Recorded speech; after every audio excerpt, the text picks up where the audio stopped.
Good morning, children. Today we are going to see the chapter number 5, that is periodic classification of elements.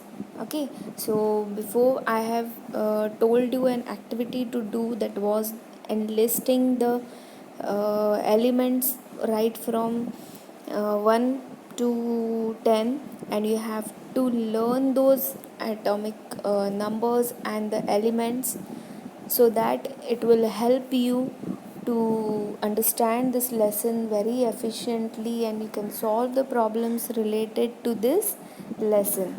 Okay, I have given you the sentences related to it so that you can learn it very quickly.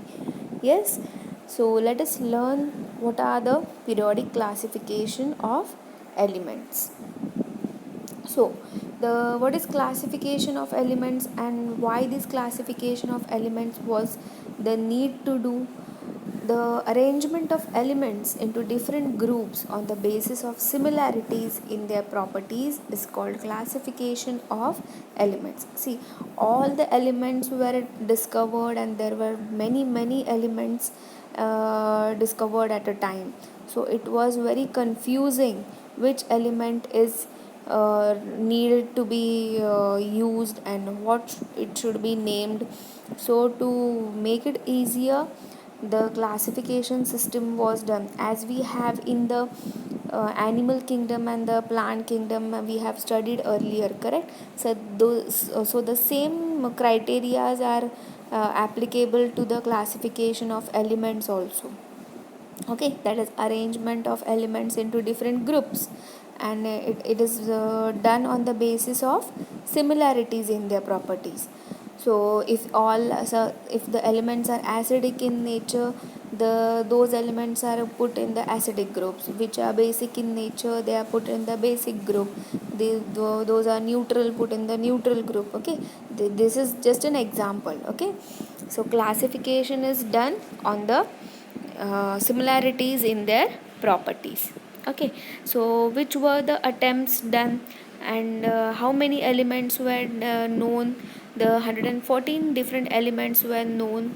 Okay, and this classification makes it easier to study the elements. So which were the early attempts?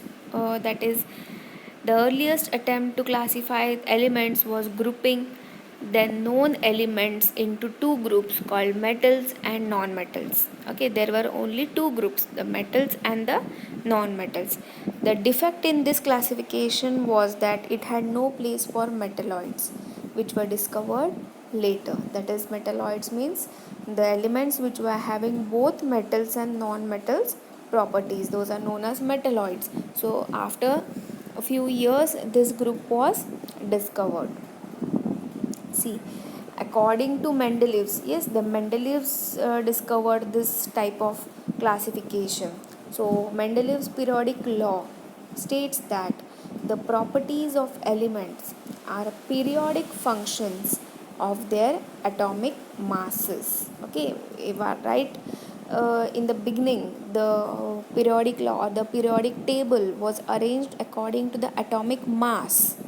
Okay, the major difference between the periodic law and the modern periodic law is the periodic law, that is Mendeleev's periodic law, is based upon the atomic mass, and the modern periodic law is based upon the atomic number.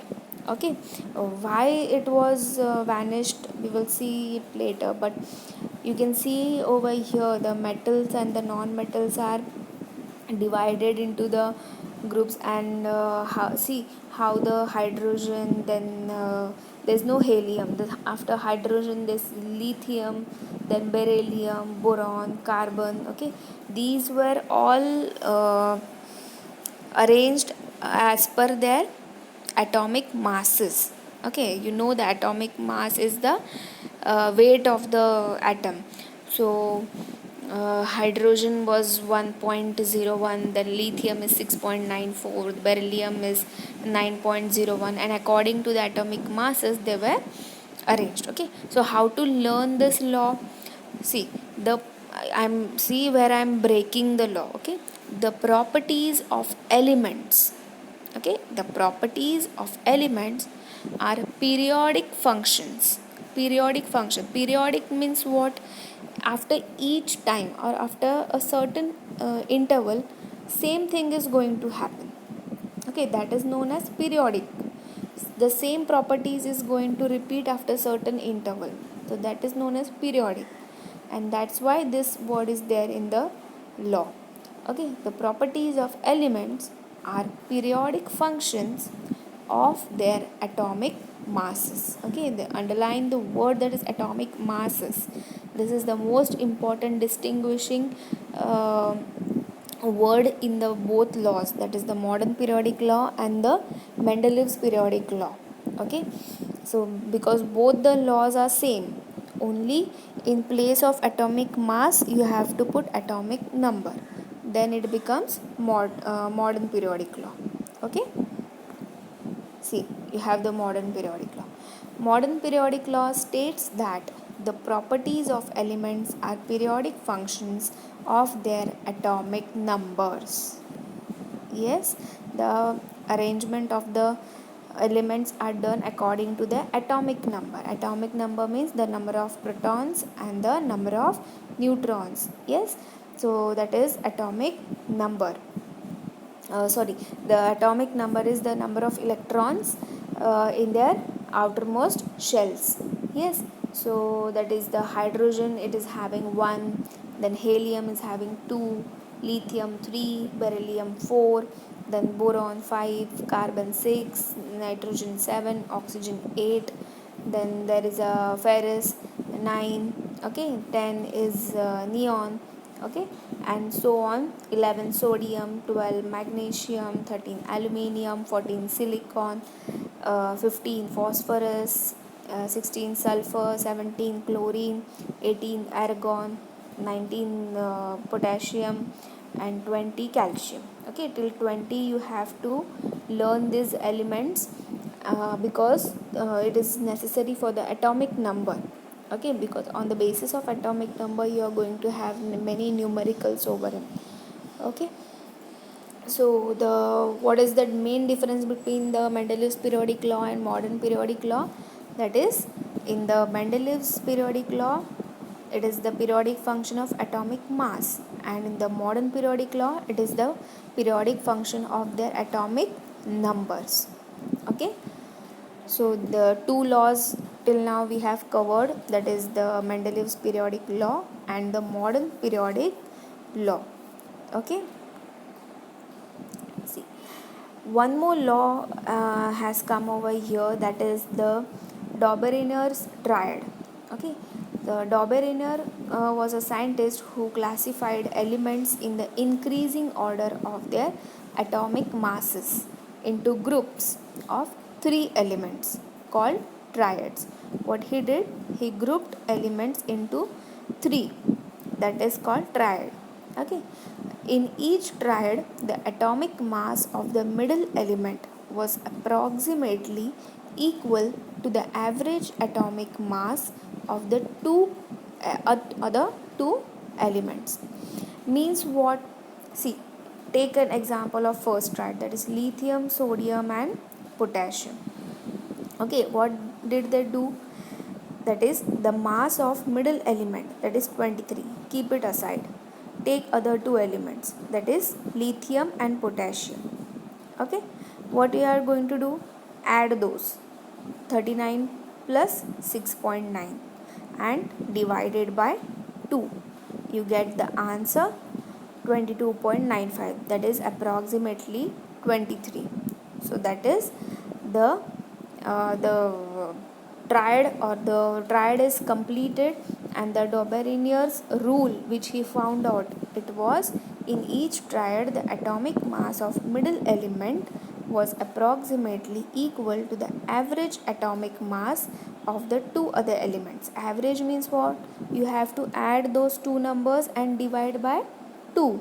Okay, if you are taking average of 3 numbers, you are adding 3 numbers and dividing it by 3. If you are adding 4 numbers, divide it by 4. Okay, here we are adding first and third element atomic mass. So we have to add 6.9 plus 39 divided by 2. The answer comes 22.95, which is approximately equal to 23. So the average of the atomic mass of first and third element is equal to the atomic mass of sodium, that is 23. Okay, so the defect in this classification was that all the known elements could not be correctly arranged into the triads. That is, all the elements did not give this rule, and they did not have the average atomic mass equal to the middle element atomic mass. Okay, so this Doberanus triad was cancelled. Okay, if the question is asked in the paper that write the Doberanus triad or write the Doberanus rule or write the Doberanus law, so how you are going to write? The first point will be Doberener classified elements in the increasing order of their atomic masses into groups of three elements called triads. You are going to write this definition first, and then you are going to write the second point, that is the main triad. In each triad, the atomic mass of middle element was approximately equal to the average atomic mass of the other two elements. This would be your second point.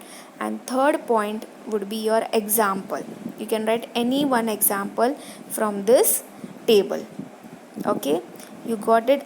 Whenever I'll give you question and answers to write, or when I give you in the exam to write this answer, I want in this format only. First will be the triad definition, second will be the law, and third will be the example. Okay, otherwise you are not going to get the mark.